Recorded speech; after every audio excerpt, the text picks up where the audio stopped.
Ladies and gentlemen, welcome to Ringside Wrestling Entertainment. This is Joel Perez here, and we are back here once again for another week of your Saturday edition Behind the Mic. Each and every single Saturday, we talk about all the biggest news in the WWE right here on Behind the Mic, and it is Behind the Mic, episode number 36. Ladies and gentlemen, we've got some huge news here today, and some of the biggest news probably that we've been reporting all year, because we've got news on The Undertaker.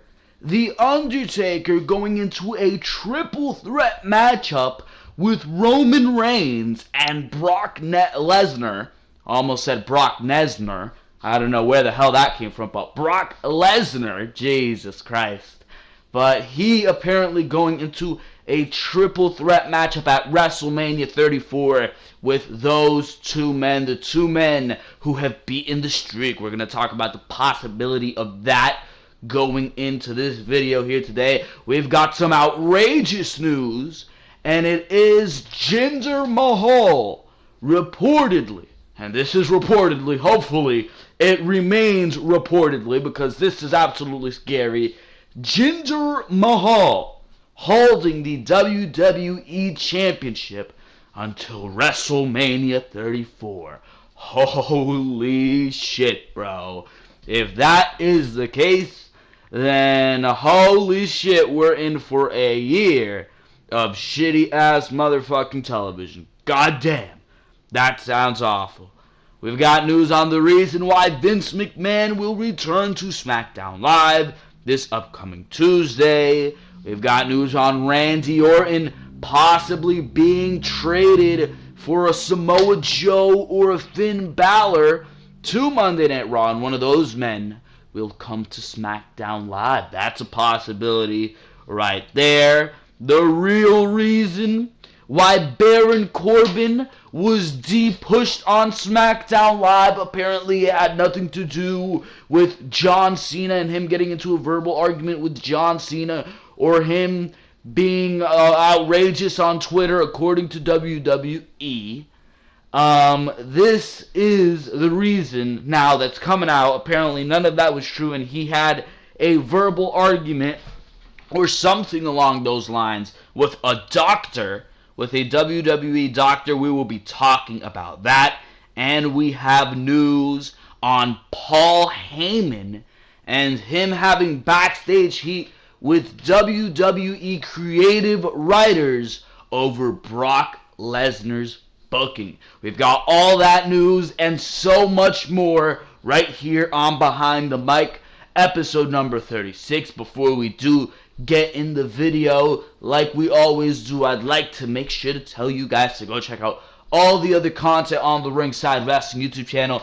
Over 250 videos for you guys to go check out on the Ringside Wrestling YouTube channel. Each and every single week we got Raw and SmackDown reviews, of which are up on the Ringside Wrestling YouTube channel for this week. We're talking about what happened on Smackdown Live this week. Shane McMahon being suspended from his general manager or commissioner position on Smackdown Live. You've got the events that happened on Raw between John Cena and Roman Reigns, the steel cage match between Braun Strowman and The Big Show. You've got the Intercontinental Championship match between Jeff Hardy and The Miz. We are talking about all that good stuff Behind the Mic. Clearly, each and every single Saturday, we're doing Mae Young Classic reviews. Review to episodes 5 and 6 are up right now on the Ringside Wrestling YouTube channel. That is the entirety of round 2, and of course the entirety of round 1. Reviews for episode 1 and 2, 3 and 4 are up on the Ringside Wrestling YouTube channel right now as well. Still have yet to watch the quarterfinals and semifinals, which each have one episode to their name, until the live finale. Jesus Christ, if I can speak here. The live finale goes up on Tuesday after Smackdown Live. We will be covering that and reviews to episodes 7 and 8 are still yet to come out on the Ringside Wrestling YouTube channel. I will be watching those after Behind the Mic has concluded here. But of course, make sure to go check out that, as well as all the content coming up. WWE 2K18 coming out in October. That game's looking mighty fine. Don't like that the Hardys are not on the fucking roster. Don't get where the sense is in that. Don't understand it, but I am very excited for that game, and that game will be being covered on the Ringside Wrestling YouTube channel, as well as all the stuff that comes towards the end of the year, the top 10s, covering top 10 matches, top 10 fucking everything for the year, gimmicks for the year, Raw and Smackdown, their report cards. So clearly, you guys, there's a lot going on the Ringside Wrestling YouTube channel, and there's no better time to subscribe than now. So make sure to subscribe to the Ringside Wrestling YouTube channel, as well as like this video if you like what you are hearing here, and of course make sure to comment what you think of all these news stories. But for now, ladies and gentlemen, I need all of you to stay tuned, because we're going straight into the news stories.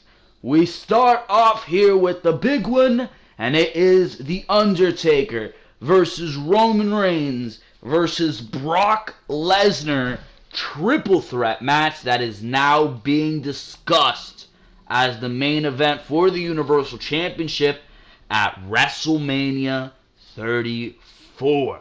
Here is the article. We're going to read the article, and then, of course, like always, I will give you my opinions afterwards. Almost immediately after defeating The Undertaker at WrestleMania 33, WWE fans have been speculating that Roman Reigns would face Brock Lesnar for the WWE Universal Championship at WrestleMania 34.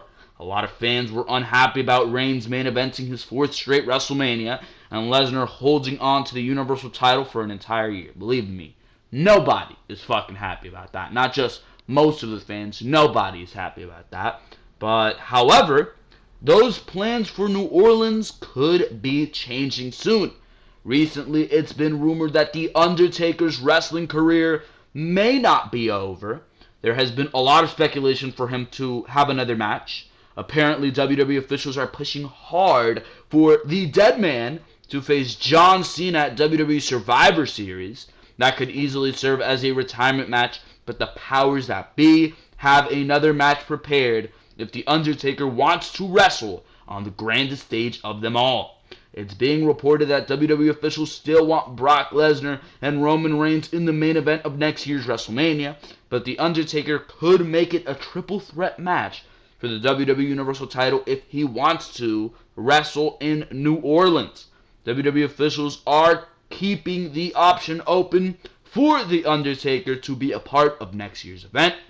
However, if he's not interested, Lesnar vs. Reigns will move forward as planned. WWE officials are concerned about their rematch headlining another WrestleMania event 3 years after their first match.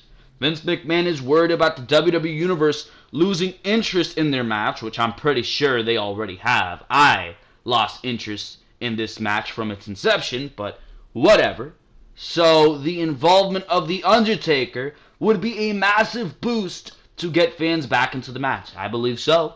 I think that as well. On paper, the triple threat match would be about The Undertaker facing the only 2 men that have beaten him on the grandest stage of them all. However, the likelihood of the Dead Man winning the match would be very low. The expectation is Brock Lesnar will remain the WWE Universal Champion heading into WrestleMania 34 next year. WWE officials could have a title change before the grandest stage of them all, but the expectation is Roman Reigns will be leaving New Orleans with the WWE Universal title. As of this writing, Undertaker isn't confirmed for any matches in the near future. However, WWE officials are leaving the door wide open for him if he were interested in lacing up his boots again. The final decision is Undertaker's to make. I believe that if you do want Roman Reigns and Brock Lesnar in a match to some capacity, this is the best way to do it. Get Undertaker involved. Clearly there is a story there, a story much better than whatever you would have with Roman Reigns and Brock Lesnar together alone. I mean, I'm really not the one for multi-man matches, especially at WrestleMania for the grandest title on Monday Night Raw. I like to see things duked out one-on-one. It's just the better way to do it. But, I mean, there is no interest whatsoever on a Roman Reigns, who nobody likes that fucking much, and on a Brock Lesnar, who at that point, is going to be on his way out, and a lot of people will know about that, and they're not going to be so high on Brock Lesnar unless he decides to resign before WrestleMania. The perception is, at that point, that Brock Lesnar's on his way out. So if you do that match, it's not going to be received well whatsoever. If you add The Undertaker to that, you have the mystique of seeing The Undertaker once more. Is this going to be The Undertaker's last WrestleMania match? Is he gonna get one over on the guys who retired him, or that beat him at WrestleMania before? That would be a compelling story to me, and to be quite honest, I'd have Undertaker win that match. I would have Undertaker win that match. You could have Brock Lesnar and Roman Reigns carry most of the load because of the fact that Undertaker might not be as able in the ring, especially after this year, where it was reported that he did get his hip surgery over the year. But I'm also hearing other rumors from other sides saying that Undertaker is on this new training schedule and that he's preparing and training to get back in the ring. And when we spoke about Undertaker in weeks prior, the rumor was that he was in New York at SummerSlam, or at the Barclays Center, preparing, testing out the ring, seeing if he could still go in there at least a little bit. And I think that is very interesting, and I think especially with all these rumors coming out week after week at this point, I feel like I've been covering The Undertaker in some capacity week after week. I think it's not a matter of when, and I said this the last time I spoke about The Undertaker on Behind the Mic. It's not a matter of when, it's not a matter of if, it's a matter of when. There you fucking go. Trying to sound all clever, am I? And I'm fucking it up. But that is besides the point. I think The Undertaker will be back. As far as the match with John Cena at Survivor Series go, because that was something mentioned in the article, and I think that's a very interesting possibility. You've got John Cena on this fucking mission where he's just trying to get all these big matches in this fucking year, Roman Reigns being one of them. On Smackdown, Shinsuke Nakamura being another. You can very well be on a dead set path between The Undertaker and John Cena at WrestleMania, or at Survivor Series, and that makes sense.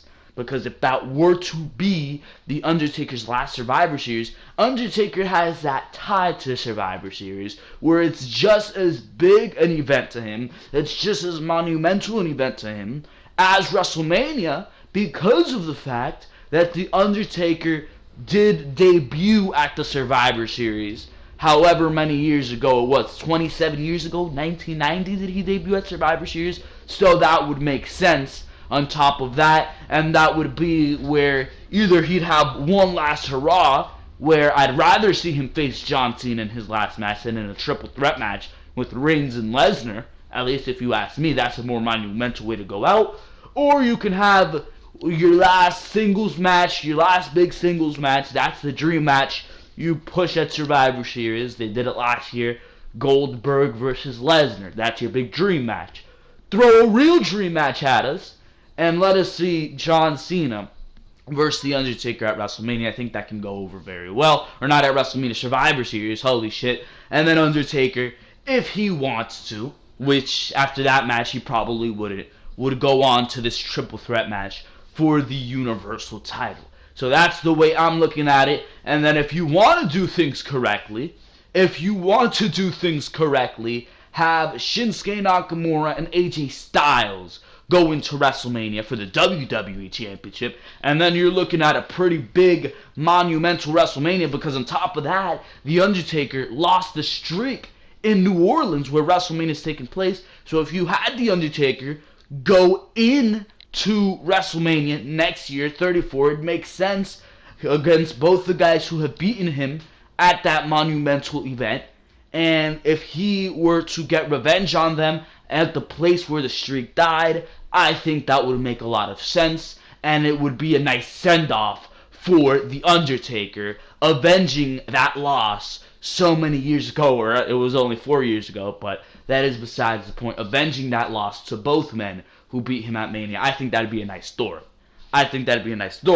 Next night he could come on Raw, because I'm assuming it'd be for the Universal Championship, fucking vacate the Universal Championship. That starts perhaps a fucking tournament or whatever the hell WWE wants to do for that goddamn title. Undertaker retires, go off into the sunset, official retirement, and Bam Bam Bigelow. There you fucking go. I don't think it's a matter of if, it's a matter of when The Undertaker will be back, and hopefully, I think it makes sense at least, that will be what The Undertaker does going into his retirement next year, because, I mean, holy shit, how much longer can you keep this guy around, bro? How much longer can you keep depending on the name of The Undertaker to make WrestleMania, to make a Survivor Series, to make any event a spectacle for you? I just keep wondering that to myself. I think it's gotten to a point of nausea at this point, where WWE keeps relying on these part-timers to make WrestleMania, to make these events as big as they should be, because they don't know how to build talent. And it's absolutely despicable. But there you go, ladies and gentlemen. Undertaker. Rumors are that he is going into a matchup with Brock Lesnar and The Undertaker at WrestleMania. Or Brock Lesnar and Roman Reigns. Yeah, the fake Undertaker is going to make an appearance at WrestleMania to fight The Undertaker in a triple threat match with Brock Lesnar. That'd be fantastic, right? Holy shit, I am fucking tired. But let's move on here. And we're moving on to this outrageous story, which I'm speechless. I'm fucking speechless that WWE can be this fucking stupid. Really, I am, bro. Jinder Mahal, the modern day Maharaja, right? This fool, this buffoon, shit, bro. WWE planning to keep the WWE Championship on Jinder Mahal until WrestleMania 34. These people do not share half a brain between them, bro.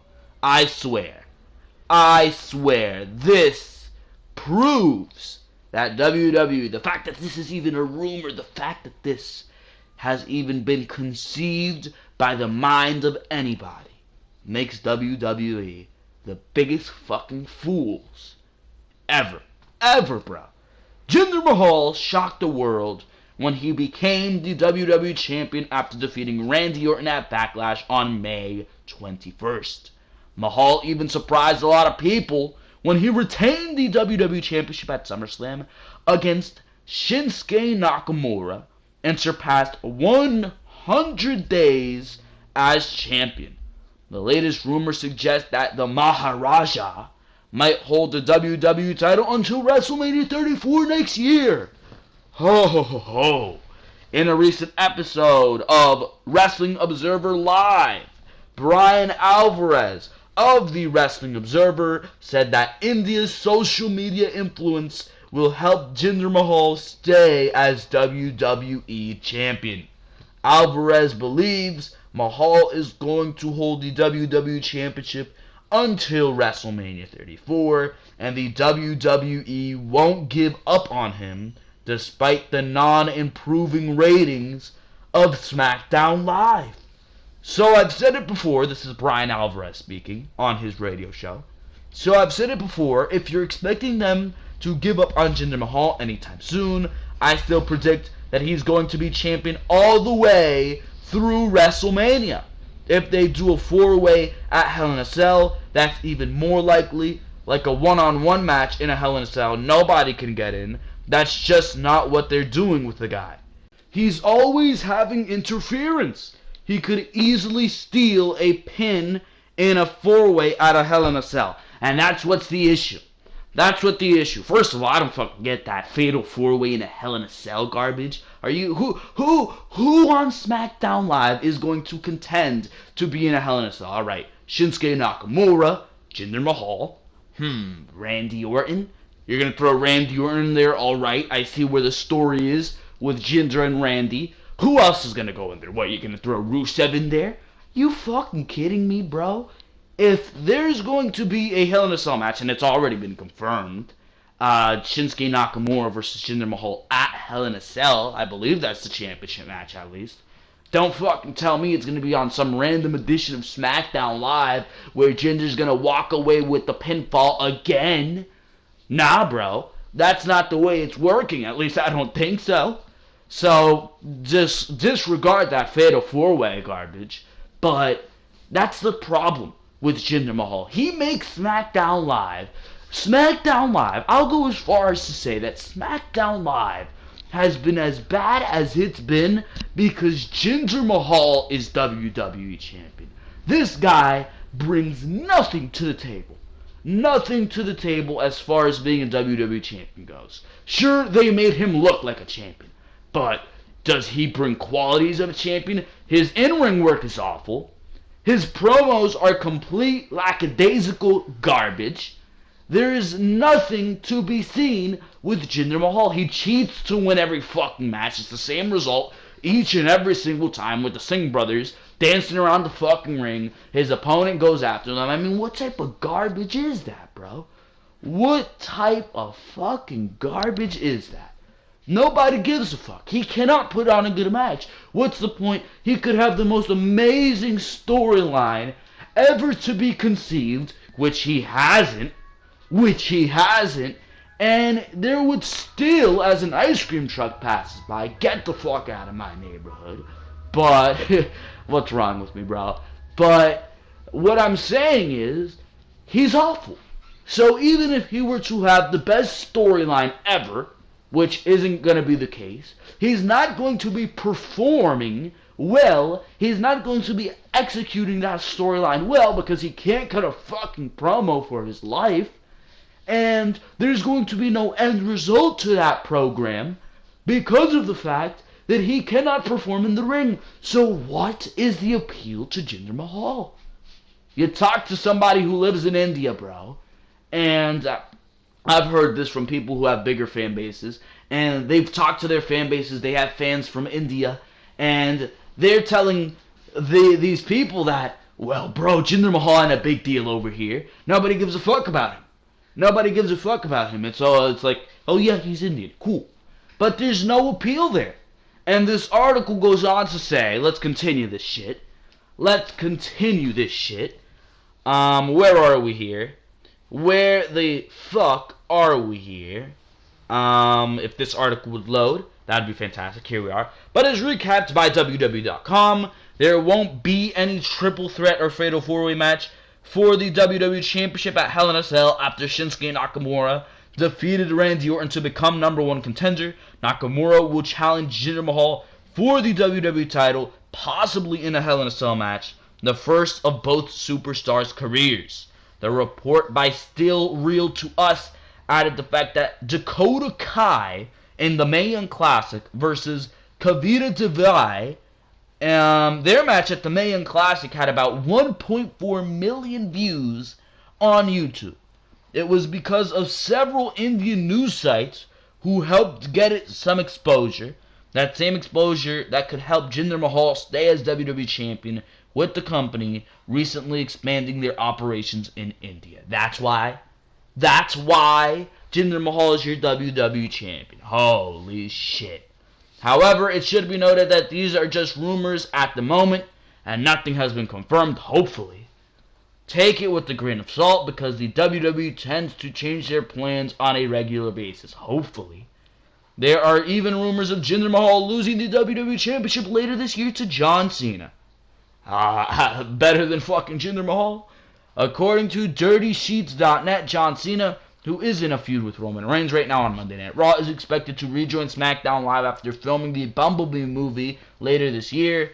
Cena will also reportedly challenge Jinder Mahal for the WWE Championship in his return and possibly break the record of Ric Flair for the most world championships in wrestling history. So, if those are your plans on SmackDown Live, still don't understand it, but nevertheless, rumors are just rumors, and fans just have to tune in every week on SmackDown Live to get the latest news and matches. The only official report at the moment is Jinder Mahal will defend the WWE Championship at Hell in a Cell against Shinsuke Nakamura on October 8th at the Little Caesars Arena in Detroit, Michigan. I was under the impression that Jinder Mahal would lose the title to Nakamura at Hell in a Cell, and there were originally reports going on about that. Why wouldn't that be the fucking case? Why not have Nakamura go on, win the championship, defend it against the likes of Randy Orton, against the likes of whoever the fuck on SmackDown Live they haven't ruined yet, Sami Zayn maybe, if he's not too tarnished, defend it against Ty Dillingers, maybe Kevin Owens, and fucking go on to WrestleMania and have that dream match. You go along teasing that dream match against AJ Styles, and there you fucking go. But, I mean, you got this garbage with Jinder Mahal in the fucking way, and I'm just questioning, who is this going to appeal to? Jinder Mahal is awful, and I think everybody knows that. And it's making SmackDown Live television worse. The sooner you get a real champion, somebody who is not cringeworthy to watch, somebody who is not fucking awful at everything he does, then SmackDown Live will be back on track. When an AJ Styles, when a Shinsuke Nakamura is your WWE Champion. But Jinder Mahal, he should be nowhere near that fucking title. And it is a disgrace that you are even discussing him going into WrestleMania with the WWE Championship. You've got to be fucking kidding me. Really? Shit, bro. Let's move on here. We've got some WWE news that actually makes quite some bit of sense, which is surprising to me, regarding the fact that we just covered Jinder Mahal holding the WWE Championship until WrestleMania 34 in the last news story, but here we are, and it is news of Randy Orton apparently being traded to SmackDown Live, or to SmackDown Live. He's already on SmackDown Live. I'm a fucking retard over here, but Randy Orton going to Raw, traded to Raw for a Samoa Joe or a Finn Balor. Ooh, very interesting stuff here. It's been reported that Randy Orton is unhappy with his current position on SmackDown Live. Orton feels that his booking has him cornered. Everybody's booking has them cornered, bro. Jinder Mahal is fucking champion. What do you expect, Randy? What do you expect? But his booking has him cornered, and that there are only a few ways out of it. There have been a lot of rumors about him being moved to Raw down the line. John Cena switched brands because he became a free agent. Orton could be moved in different ways, but a big trade between brands seems the most likely. The biggest issue would be making a fair trade. On WWE television, Kurt Angle would have the challenge of trading away equal value to SmackDown Live for Randy Orton. Behind the scenes, WWE officials would be making sure any trade benefits both brands. During a recent discussion on Solid Monster, Sounds Off, there was a major trade proposal that would see Orton being moved to Raw for either Finn Balor or Samoa Joe. On paper, Orton for Balor or Joe straight up would be an interesting change for both brands. The 13-time WWE World Champion moving to Raw could shake up the WWE Universal title hunt and bring the Viper into a bigger role again. At the same time, Balor or Joe would thrive on the blue brand because there would be plenty of fresh rivalries for them to chase, and either man would add a lot to the WWE title hunt. The WWE Universe has been frustrated by Finn Balor's booking because he still hasn't received a rematch for the Universal Championship. Brock Lesnar's schedule makes that hard. However, Balor, being a part of Smackdown Live, would bring him into the WWE title hunt and give him opportunities he won't have on Raw anytime soon. It's not a coincidence that he's also been rumored for a move to the Blue brands before. On Raw, Samoa Joe has been a monster. However, he's been sharing the brands with Braun Strowman and Brock Lesnar. On SmackDown Live, the Samoan submission machine would dominate in a way that he couldn't on Raw. He would become as another fucking ice cream truck. What's with the fucking ice cream trucks, bro? Holy shit, I'm not gonna fucking stop recording. Fuck that bullshit. He would become the top heel rather quickly and likely become the WWE Champion a lot faster than he will on Raw. His move to the brand would also give WWE officials the chance to have Joe versus AJ Styles or Kevin Owens. Those are only two of the matches the WWE Universe has wanted to see. As of this writing, there's only some speculation about Randy Orton being moved to Raw. The WWE officials may not be looking to make any more roster moves until after WrestleMania 34, especially a trade as huge as Orton for Balor or Joe. However, it's easy to see the benefit of some bigger trades, like this one, that could bring some underutilized talent some new opportunities. What I would do here is you keep Samoa Joe on Raw. Now, Samoa Joe, I wouldn't have been saying that if we hadn't seen Joe's run on Raw actually play out, because if you ask me, Joe's run on Raw, surprisingly, whether you like to admit it or not, has been fantastic, bro. Matches with Brock Lesnar, Roman Reigns beating Roman Reigns as well. Maybe not clean, but that's besides the point. In a fucking Universal Championship Fatal 4-Way on Raw for SummerSlam, Joe has been booked fantastic, if you ask me. The only hiccups surrounds fucking places being beat by Seth Rollins on his first pay-per-view makes no goddamn sense to me. And a lot of people are saying, yeah, there's not that much left to do for Joe, but if you move Randy Orton over, there's a whole lot of fucking shit to do right there, bro. So what I would do is I would move Finn Balor. I would move Finn Balor to SmackDown, who's really not doing shit on Monday Night Raw. He fucking never lost the Universal Championship, and he's never gotten an opportunity to win it back. So I think that's a fucking gone opportunity right there. I'm fucking questioning how long Bray Wyatt and Finn Balor can fucking feud with no meaning behind it whatsoever. But Finn Balor clearly has nothing to do on Raw, and if he does go to SmackDown Live, Shinsuke Nakamura, if Shinsuke Nakamura wins the WWE Championship, that will give him somebody to feud with if Balor were to turn heel. Ooh, you can see matches between Balor and Bobby Roode. Ooh, AJ Styles and Finn Balor. Whoa, bro. I'm already seeing it. Same thing with Joe, but I think Joe has been handled correctly on Raw.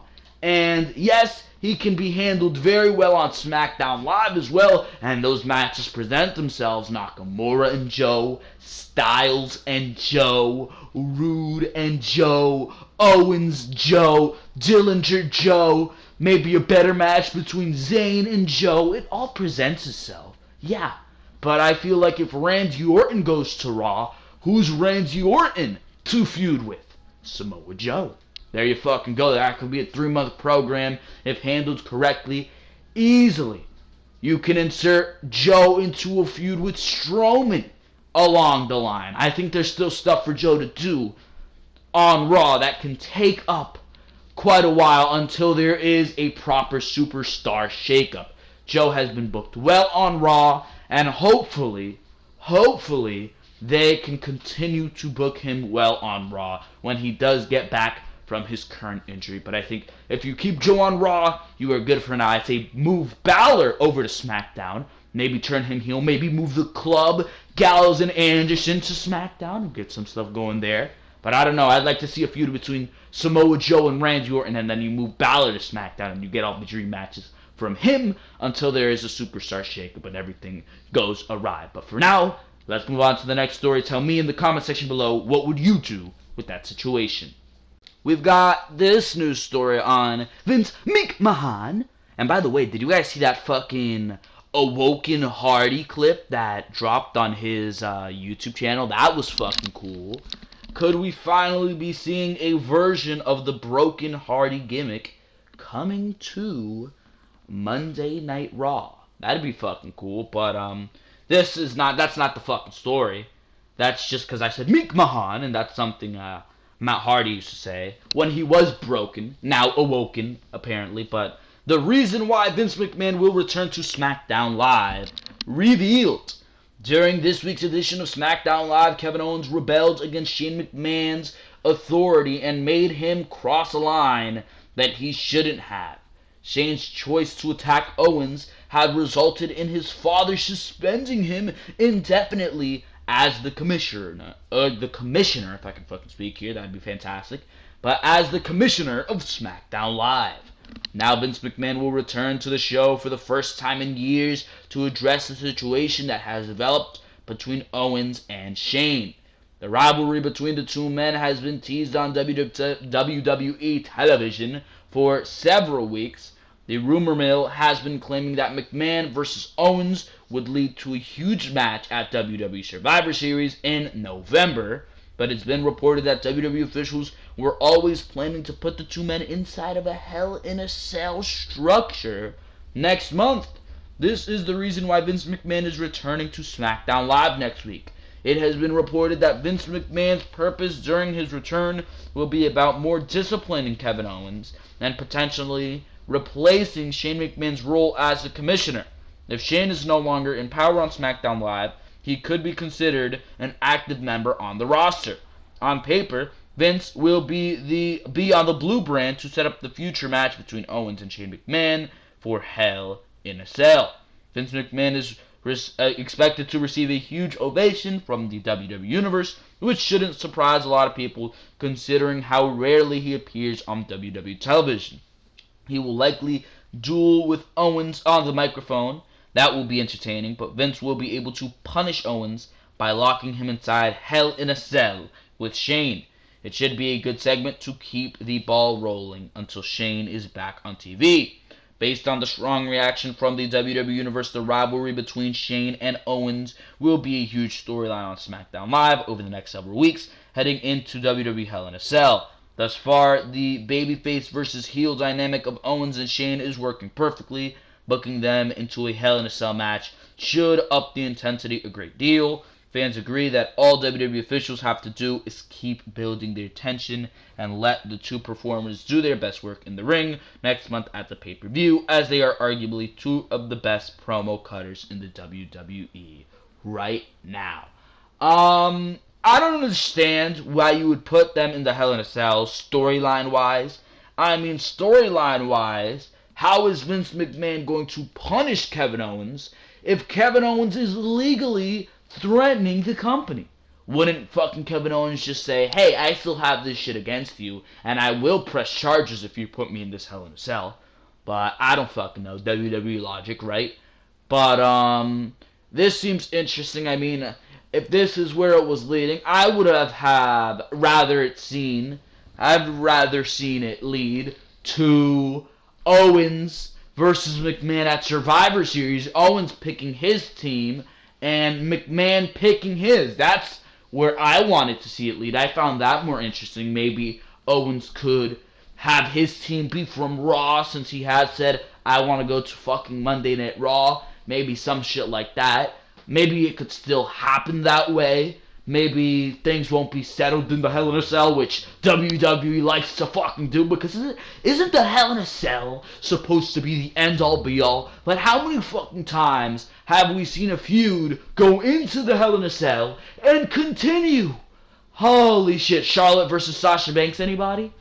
Fuck this fucking show. But, that is besides the point. Shane McMahon versus Kevin Owens in a Hell in a Cell. That seems interesting. I would also add a little spice in there. I would have Vince McMahon announce another superstar shakeup. This time where the trades are seen on fucking television, please. I would have him announce another superstar shakeup, do what we spoke about in the last news story about maybe a Finn Balor going to Monday Night Raw. Finn Balor going to Smackdown Live. Randy Orton going to Monday Night Raw. Maybe you could still bring in a Samoa Joe to SmackDown Live. Send somebody, I don't fucking know, to Monday Night Raw. Who the fuck could go to SmackDown, or to Monday Night Raw from SmackDown? I have no fucking idea at this point. I'd also bring The Miz to fucking Monday Night Raw. Or, oh, Jesus Christ, I'd bring The Miz to SmackDown Live. Holy shit, if I can speak here, bro. I ain't cutting any of this shit out, bro. I ain't cutting any of this shit out, but that is besides the point. I mean, why isn't WWE thinking of doing another superstar shakeup? I actually heard the reports, and back when I did hear the reports, I said no. I originally was against that idea. But with all the fucking mistakes and all the burials WWE is performing on SmackDown Live right now, we might just need to freshen things up. We might just need to be sending some people to Raw to be fucking saved. To be saved, bro. Holy shit, can you believe I'm saying that one, bro? To be saved. Why don't you send Jinder Mahal over to Raw? Why don't you fucking rid us of Jinder Mahal on SmackDown Live? That's something I would do right away, bro. Something I would do right away, bro. But, I mean, this seems very interesting. Hell in a Cell match between Shane McMahon and Kevin Owens. I don't know, maybe there'll be an implication behind it where Shane McMahon, if he wins the Hell in a Cell, he'll fucking get control of SmackDown Live again. I have no idea. Then again, that sounds something that would be fought over in the 5-on-5 Elimination Survivor Series matchup. I mean, Shane McMahon doesn't usually fucking win his matches. Lost to The Undertaker. Lost to AJ Styles. He didn't even get pinned in the Survivor Series match. He was in last year. He just got speared by Roman Reigns, and they just took him out the fucking matchup. I don't fucking know, bro. He got the shoulder up, though. So I don't know what happened there. Still don't know what happened there, but that was interesting, to say the least. And now they're going to put him in another Hell in a Cell? I know the last one was a boring, lackadaisical piece of shit. That's what that was with The Undertaker, but then again, that's The Undertaker. Undertaker clearly wasn't in his best years. Maybe Owens will bring Shane McMahon to a better Hell in a Cell match. I mean, the match Owens had at Hell in a Cell with Seth Rollins last year was absolutely fantastic. I enjoyed the hell out of that match. I enjoyed myself very, very, very much watching that matchup. Probably the best matchup at that pay-per-view. And that was with Kevin Owens. So maybe he will bring Shane McMahon to a good Hell in a Cell match as well, just like he did with Seth Rollins last year. But this is just thoughts running through my mind, since it seems that they will be going into a Hell in a Cell match on October 8th. But for now, ladies and gentlemen, leave your comments. What do you think about this storyline? But for now, we are moving on here, and we are moving on to the Baron Corbin story that we have here. And Baron Corbin, the real reason why he has been de-pushed on SmackDown Live. Let's talk about it over here. What does this say? Where are we here? Let me fucking open up this article first of all, because me not being prepared over here. Many fans were surprised when Baron Corbin failed to cash in the Money in the Bank briefcase last month. Mistake number one. There were many theories to why Corbin lost, including John Cena. Mistake number two. And an incident with the WWE doctor, Joseph Maroon. Joseph Maroon! That's the guy who fucked up CM Punk, right? Who fucked up CM Punk. But the latest rumors suggest that the Lone Wolf was close to getting fired due to the incident, but kept his job because of one thing. As recapped by the WWE website, Corbin cashed in his Money in the Bank contract on Jinder Mahal and failed due to a distraction by John Cena. Mahal capitalized on it as he rolls up Corbin for the win 5 seconds into his cash-in. Corbin became just the third superstar to lose his cash-in following Damien Sandow and Cena himself. One of the rumored reasons why Baron Corbin's push was halted is because of John Cena. There were reports that Cena refused to put over Corbin at SummerSlam but it was debunked by Dave Meltzer of the Wrestling Observer per Wrestling Inc. Meltzer noted that Corbin blocking fellow WWE superstars on Twitter contributed to his backstage heat in the locker room. It also had nothing to do with Twitter, although the Twitter stuff did him no favors, particularly with a lot of the wrestlers, because it's considered bad form to go on a blocking spree of your fellow wrestlers. It was an entirely different situation outside the ring that happened a few weeks ago that caused this, I guess. But according to the latest issue of the Wrestling Observer, the real reason for the backstage heat on Baron Corbin is his confrontation with Dr. Joseph Maroon last August about chronic traumatic I don't know that fucking word, or CTE. There you go, CTE. Why didn't you just fucking write CTE? The report noted that Corbin interrupted Maroon during a meeting on CTE and concussions. Dr. Maroon was reportedly downplaying the connection of concussions to CTE, and it apparently upset Corbin to the point that he started arguing with the doctor. The Lone Wolf even accused Maroon of being that guy that covers up and denies the link between CTE and football.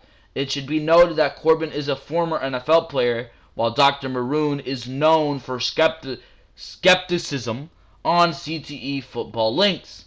Also, Corbin might have looked at Dr. Maroon as a character from the movie Concussions, wherein he was portrayed as an NFL-biased doctor who denies the link between CTE and football.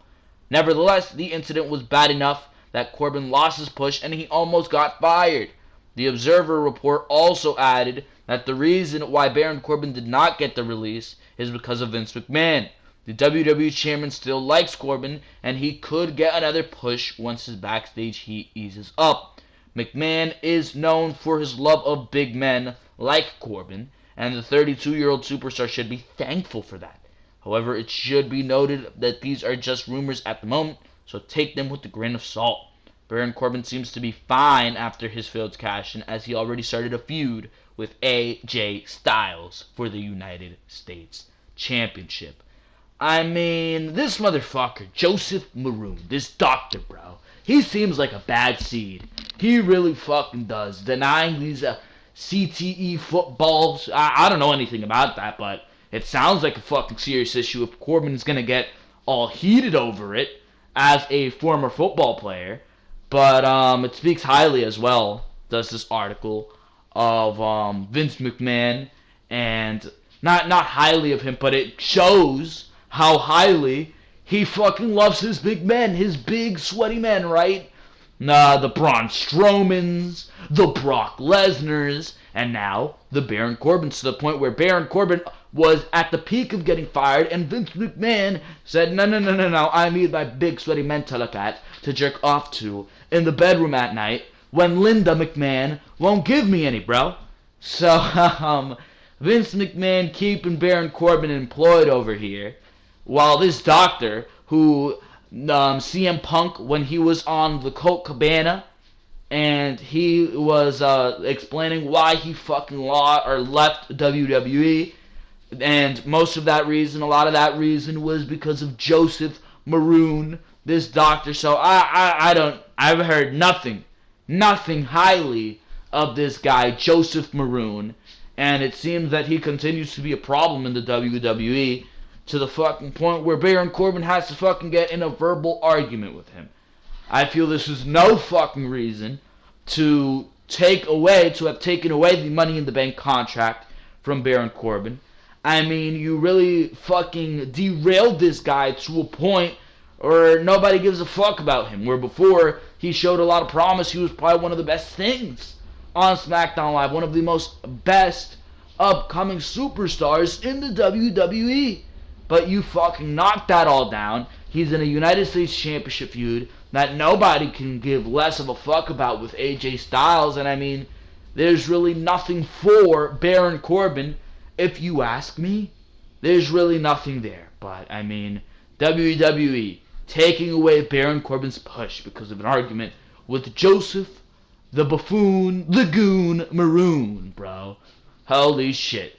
For now, ladies and gentlemen, let's move on here to the final news story. I'm not even going to read the article for this news story. I'm just going to talk about it.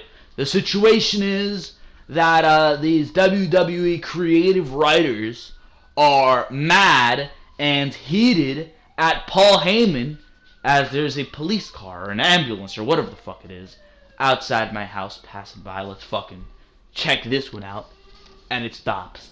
And it stops. Delightful. Delightful. But continuing on here, they're heated because most of the angles that they write for Brock Lesnar get fucking changed around by Paul Heyman, and Paul Heyman is very hands-on with the booking of Brock Lesnar. And they're getting heated at Paul Heyman for this. Bro, look at the television, watch the television that you are producing weekly for Monday Night Raw and Smackdown Live. Is that any fucking good? I don't think so, bro.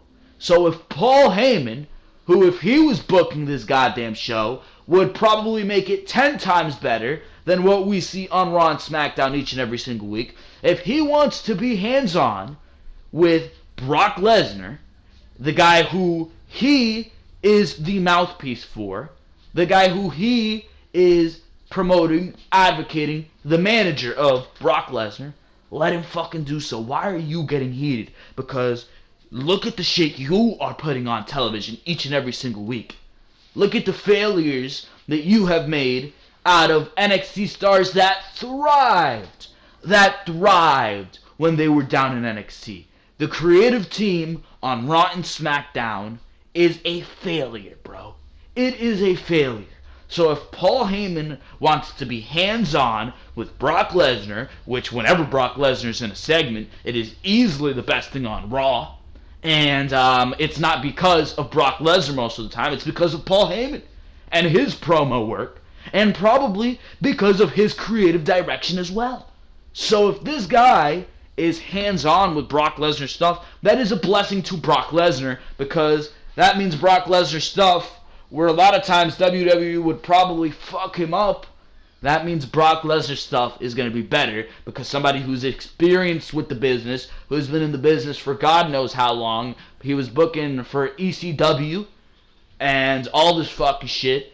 I mean, Paul Heyman knows the ins and outs of the business at this point like the back of his fucking hand, bro. Like the back of his hand. So if this guy wants to step in and creatively book for Brock Lesnar, you shut the fuck up about it. We should not be reading fucking reports about the creative team who's booking some of the worst television that we've ever seen in the history of this company on Raw and SmackDown Live. When you want to put on good fucking television, then I will get heated along with you when Paul Heyman decides to book over you. But if you're going to continue putting on this garbage television, then you are going to be continually bashed for it. Paul Heyman, good on him that he wants to be hands-on with his client, because he probably knows that these creative teams are absolutely fucking awful at their jobs. For now, ladies and gentlemen, we are going to move on here to the closing segments of the show. For now, ladies and gentlemen, I hope you enjoyed each and every single thing that you heard right here on Behind the Mic, episode number 36. Like I said at the beginning of the video, make sure to go check out all the other content on the Ringside Wrestling YouTube channel. Raw reviews, SmackDown reviews, pay-per-view reviews, NXT TakeOver reviews, Behind the Mic each and every single week, Mae Young Classic reviews, episodes 1, 2, 3, 4, 5, 6, all have reviews on the channel, so make sure to go check that out right now. Of course, make sure to go check out all the other content on the channel, over 250 videos for you to go check out. And if you do not want to miss a thing, big stuff coming for the channel. WWE 2K18 in October. The end of the year videos, top 10s galore, your report cards for Raw and SmackDown.